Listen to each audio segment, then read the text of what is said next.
Okay, good. Now let mommy do this video, okay?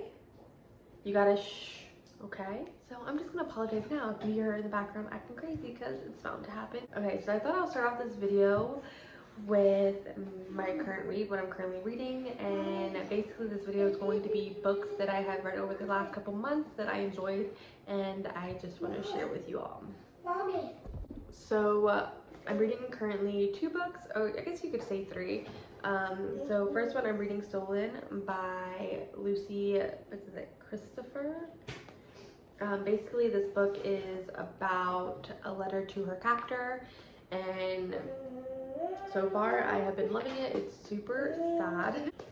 Just, I mean, as a mother's point of view, I can't imagine what her parents are going through, and I don't know if we're gonna get to that part where she talks about her parents or anything along those lines. It's going good. I'm almost halfway through it. I'll probably end up finishing, honestly, this today. So next book I'm currently reading is Savage Fae by Caroline Beckham and Susanna Valenti. So I'm just currently getting over a cold, and that's why I sound all stuffed and things like that. I'm just going to mention books that I've read past couple months that I freaking absolutely loved. Likely 5 stars, to be honest, most of them. This is Ugly Love by Colleen Hoover. I read this about a month or 2 ago, and I absolutely loved it, so of course I have to mention it. So this is a Tate and Miles story. It goes back and forth between Miles presently and then Miles past 6 years ago. He went through a traumatic experience that haunts him, and that traumatic experience makes him not want to get close to anybody. He believes that he can't be happy and feel pain at the same time, if that makes sense. And Tate is currently in a state of her life where she's just trying to get her, I think she's already an RN, she's just trying to get her master's in RN, I believe, or something like that. And she doesn't want to be in a relationship, and that kind of ends up changing when her strictly just sex relationship with Miles becomes something more to her, and you just see what they have to go through, and it's heartbreaking. And I think people who have been through trauma and haven't gotten through it yet will really benefit from this a little, just to see how Miles works through, you know, accepting that it's okay to be happy now type of phase in his life, if that makes sense. But yes, I definitely gave this one a 5 out of 5. I loved it. The book that I want to talk about that I loved and is by the Queen, Colleen Hoover, again, is It Ends With Us. I bawled my eyes out on this book. This is about Lily Bloom and Riley Kincard and Atlas. And basically it goes back and forth between her past and what she's currently going through. I'm going to say there are trigger warnings in here, well, domestic violence and things along that line in it, and I just wanted to put that out there in case, you know, it's a trigger for everyone. Lily's past, through like her diary, she's going through her diaries, and I believe it's like almost every couple of chapters you get a page from her diary and you see what she wrote.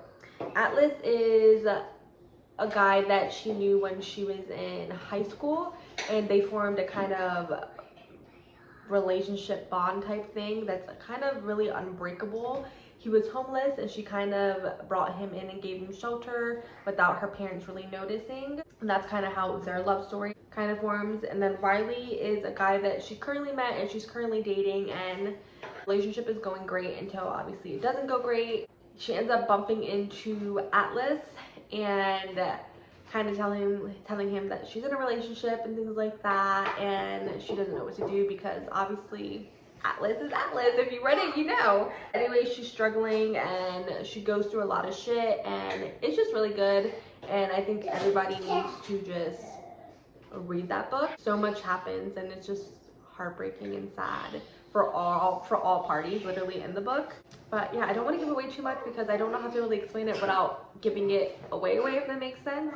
Next book I read that I literally just currently reread, and I love the series, is Dimly Did I Mention I Love You by Estella Mascami. I could be pronouncing that really wrong. Kind of like YA siblings, and they fall in love. It's not like they grew up together. She was invited to go spend the summer with her dad, and basically her dad left her mom and her like 3 years ago, kind of just walked out on them and started a whole new life. And now he's trying to come back into her life, so he invites her to LA for the summer, and that's where she meets Tyler. Tyler is a bad boy, but he uses that kind of as a cover. She realizes that right away, but they obviously know that it can't be more than, well, it can't be more than anything, and just this whole series is freaking amazing. Watch them develop as characters and as like with each other.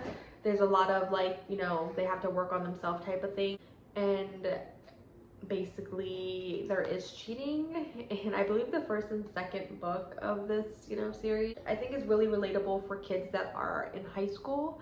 Not like, you know, the step sibling thing, but like a lot of things that happen in this are like things that people experience in high school and things like that. So if you're in high school and you want to pick up a book and it's going to keep you drawn in, definitely this book is fucking amazing for that. And I'm always reading it whenever I'm in a book slump or anything along those lines. So it's freaking great. Freaking great. I want to talk about because I freaking loved it. It's a new series. There's only 2 books out. There's gonna be 3, I believe, in the Vengeance is Mine series, and it's by Ashley Gee. Just look at this freaking cover. This one's called Raised in Hell, and then this one is called Have Mercy. Have mercy already. This is following Olivia. First book, something happens to her, raped and beaten up to the point where she's unrecognizable, and she wants revenge. So she heads back to, I can't remember what the college name is, but she heads back to the college. There's this like party called, what's it called, Havoc Boys. Much more than a, you know, sorority. It goes down to generation. An elite school, and she's trying to get revenge in it. And the fucking plot twist at the beginning, I'm pretty sure I can give it away because it's like 2 chapters into it. It ends up not really being Olivia who's there. It's her twin sister, but nobody knows that Olivia ever had a twin. And Eva Angeline or something like that. I'm probably pronouncing her name wrong, but I just call her Ava because it's better than Eva Angeline. And that's too long to say. Ends up going in her sister's place, and she wants revenge for what happened to her sister. So she's trying to find a way into the Havoc Boy house without being really suspicious about it, and just a lot of shit goes down in it. Trying to, you know, form that relationship with the president, and ends up catching feelings for him, and him with her.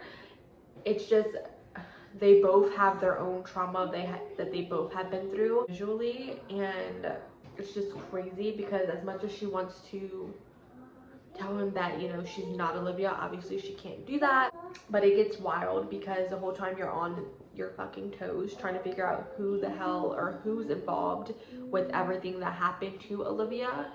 And like little by little things start coming out, and I swear the whole time I'm guessing like it was this person, it was that person. It was like I flipped through the pages like there was no tomorrow.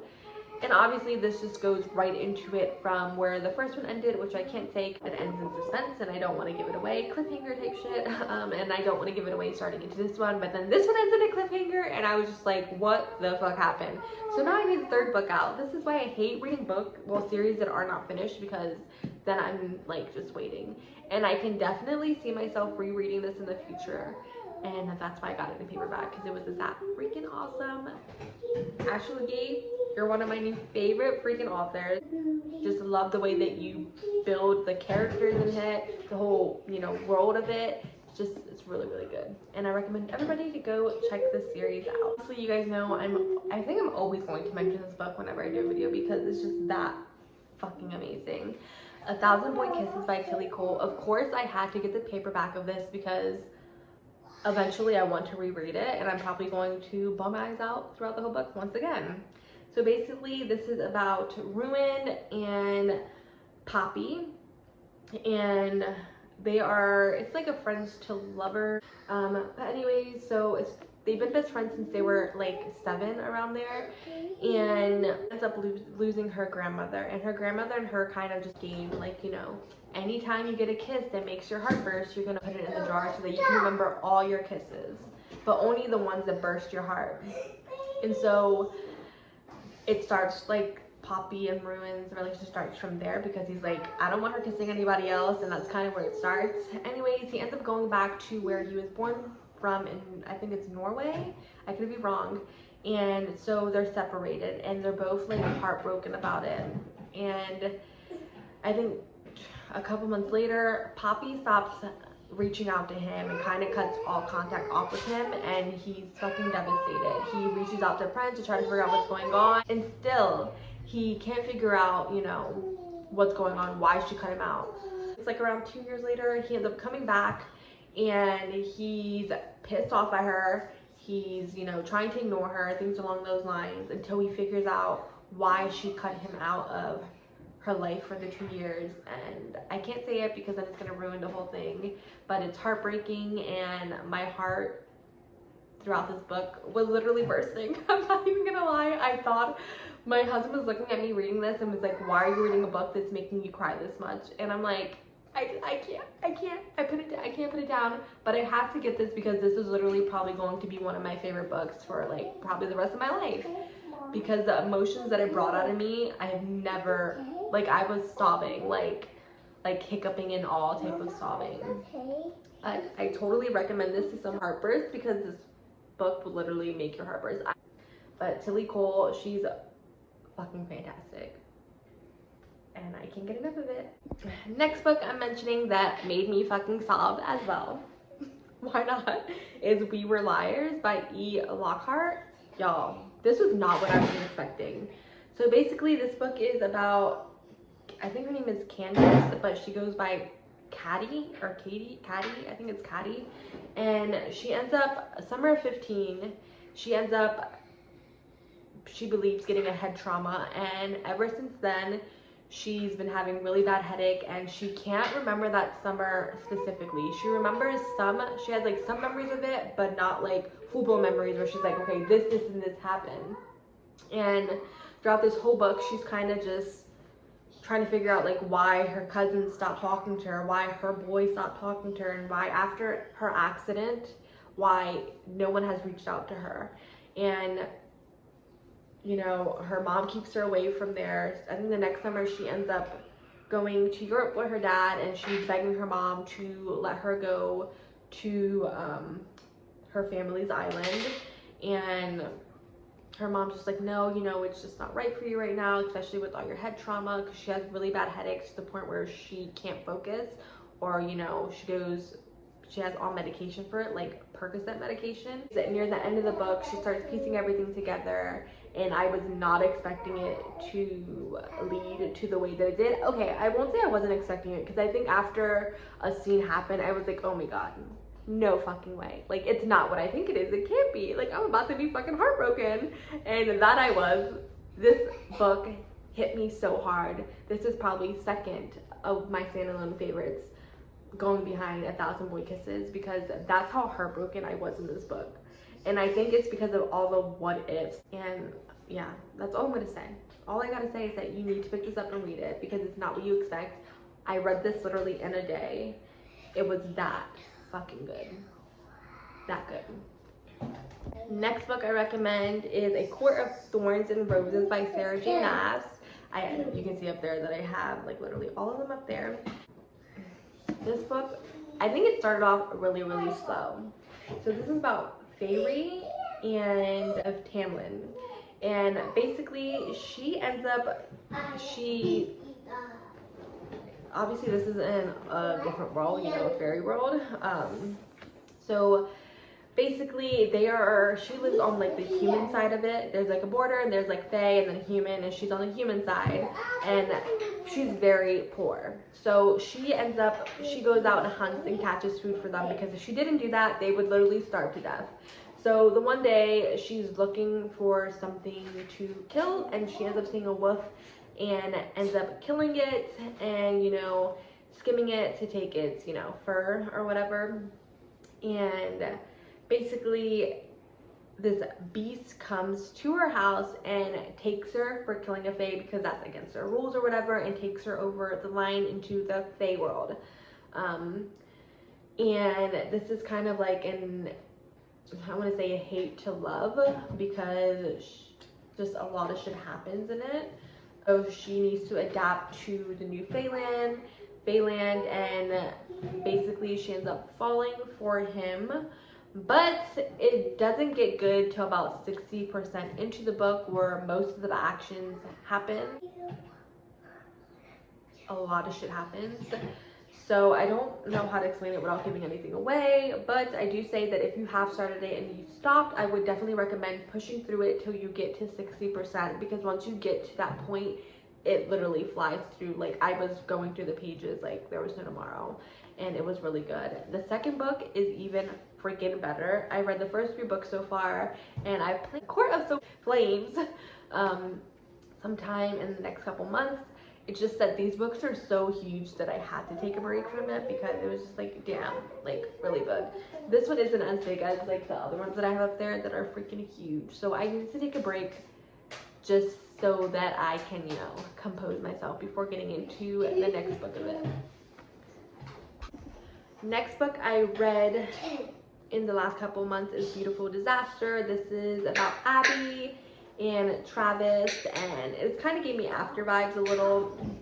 Abby starts at this college, and it's kind of like her start over. Her dad is like a famous gambler or something along those lines, and starting this new life is kind of just, you know, getting away from that and stuff like that. And her and Travis start off as friends. Like, first he keeps on trying with her, and she's like, it's never gonna happen, you know, I'm trying to get away from guys like you, not gonna happen.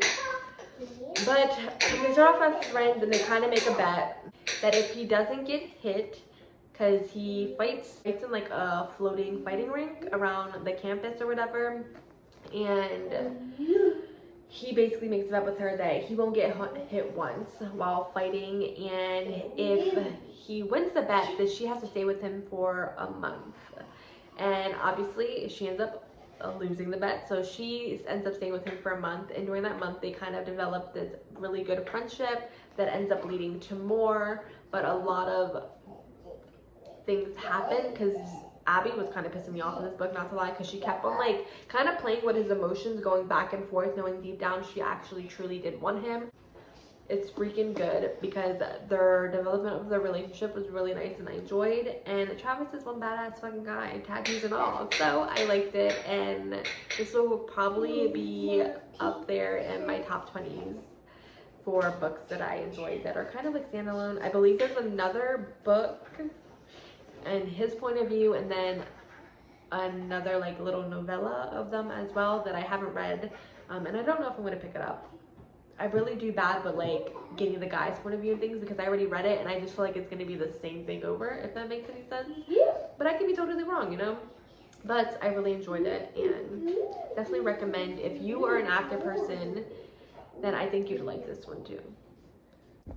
Another book that I really enjoyed reading this month was not this month, it was like last month, a couple months ago, you know, in that range, guys, was Hollow Heathens by Nicole Farina. I don't have the paperback, but I freaking want it because it looks really good. Like, there's a lot of illustrations and things like that, like that were put into it, that it just looks amazing. I really enjoyed this one. It was nothing that I read before. It had like gothic vibes, and I'm all about that type of vibe, and witches and things along that line.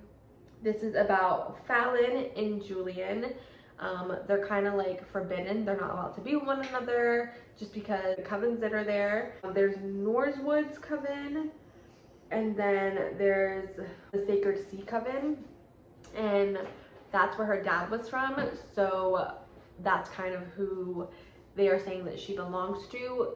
Fallon can see, you know, the dead people passing over. I don't really know what that's called. So she can see like the dead people, like ghosts of them, and kind of them passing over into, you know, the afterlife. And her mother died when she was younger, right after giving birth to her, kind of, and then her dad passed away when doing something in like the Air Force or something along those lines. But her nanny that she's always had always told her about Hollow Heathen. Obviously she's older now. I think she's like in her 20s, like late 20s. Her grandfather ends up reaching out to her for a whole year. They're kind of passing letters back and forth to one another, and she gets a letter basically stating that, you know, he's really sick and he doesn't know when he's going to go. And she kind of took that as, you know, him inviting her to go stay with him, and she thought that would be a good idea because that's her last family member alive. and why not, you know, get to know him before he goes and be there for him whenever he needs her. Figuring out a lot of different things that go on in the town, and she ends up running into the heathens, and she realizes that, you know, there's a curse brought upon them that you can't see their face, and if you do, you end up dying basically from your worst fear or something along those lines. And that's kind of where it goes, and the Sacred Sea Coven keeps on trying to bring her in, and she's kind of like, I don't want to be a part of any coven, basically, especially not the Secret Sea Coven, because she's learning a lot of things about her parents that she didn't know before. It's just really good and nothing like I read before, so I thought I'd mention. I don't know if I did justice, you know, trying to summarize it, because there's a lot of things that I try to keep out so that I wouldn't give it away, but just a lot of crazy shit ends up happening in it. I read The Hating Game by Sally Thorne, and I was obsessed. I loved it. I didn't think I was gonna like it, because if you know, I'm into, you know, that really, you know, dark romance type of vibes around there. So once in a while I like to go to like these cutesy ones, and this was an Enemies to Lovers. Me and Joshua, they're assistants to the co-CEOs of a published company. I don't know if they said it or not. So basically they compete for everything that they do. They try to one up one another to try to get in the good graces of their co-CEOs. Like I said, they play these stupid little hating games, kind of little things, but it's cute once you figure out that they really like each other. But they both know each other obviously better than anyone else, because they're with each other like literally all the time. Lucy is like I said, she's one hell of a fucking firecracker. She gives it to him like he gives it to her, and I think that's why he's so attracted to her, because she doesn't put up with his shit, you know. And he keeps on going, and Joshua has like not a darker past, but like, you know, he has a past that kind of like, you know, bothers him, I guess you can say. I don't think it's like, it's not like traumatic, it just bothers him, and kind of goes on from there. And it's an office romance, and I really liked it, and I definitely did not do that justice, but it was funny. I laughed at times, I hated them at times. It was really good. I really enjoyed it. Another book I need to mention, I don't even know how to like put this book in words. Like I'm not even gonna summarize it, because I don't even know how to summarize it. Let's be real. So it is called These Monstrous Ties by K.V. Rose. Y'all, this book is dark, fucking twisted, dark. I was not, yeah, no, I have no words. I don't even know. Sid, aka Lilith, and she wants to get revenge on Lucifer, who is this guy that's a part of like this elite group, basically, in the town that she lives in.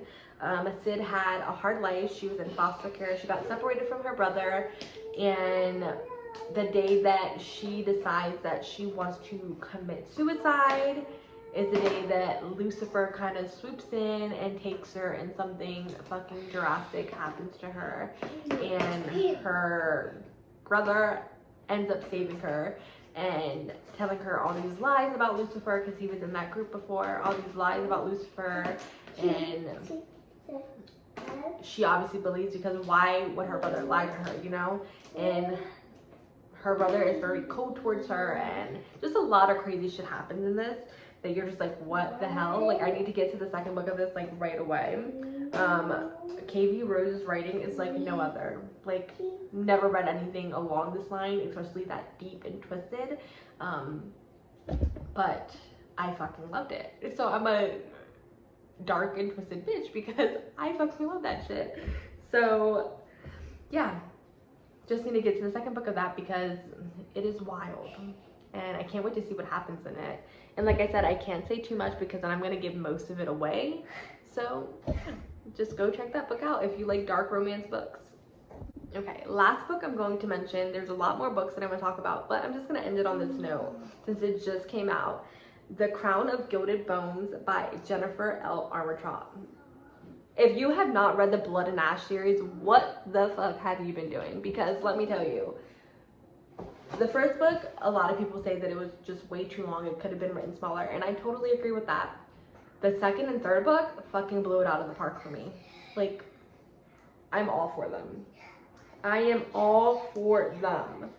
For Poppy and Castile. I am all for them. Like, give me them all. Give it all to me. Basically, this picks up right after whatever happened in the second book of the series. And I can't really say much, but all I'm going to say is that I need the fourth book. It ended in a cliffhanger, and I'm just like, why? Like, what? Poppy developed so much from the first book throughout the series, from being the maiden. And she has a fucking backbone now. She doesn't give a shit what you think. She's gonna let you know how she feels about it. She's a fucking goddess, literally. And I just can't get enough of it. This book just made me love her even more. You know, in the other books, you kind of like pity her because you're like, oh, she's been, you know, they made her the maiden and this and that. You know, if you read it, you know. This book, you're just like, fuck yeah, fuck shit up, girl. You got this. Go, yeah, do it. Fuck shit up with your man. You got it. And I just love it. I also love Castile's and what's his name? Kareen. I could be butchering that. Kareen. Their friendship is like no other. And honestly, I could see a threesome between Poppy, Castile, and Kareen. Let's be real. Let's just give me a scene of that. Just, you know, just a little sneak peek of that. I could definitely see it. I feel like she keeps on giving little hints through it. Maybe it is going to happen. I don't know. But I loved it, and that was like a 6 out of 5 for me. That's how that book was, like, from beginning to end, filled with action. Like, Jennifer fucking killed that book like no other. Like, one of my favorite books in a series is that.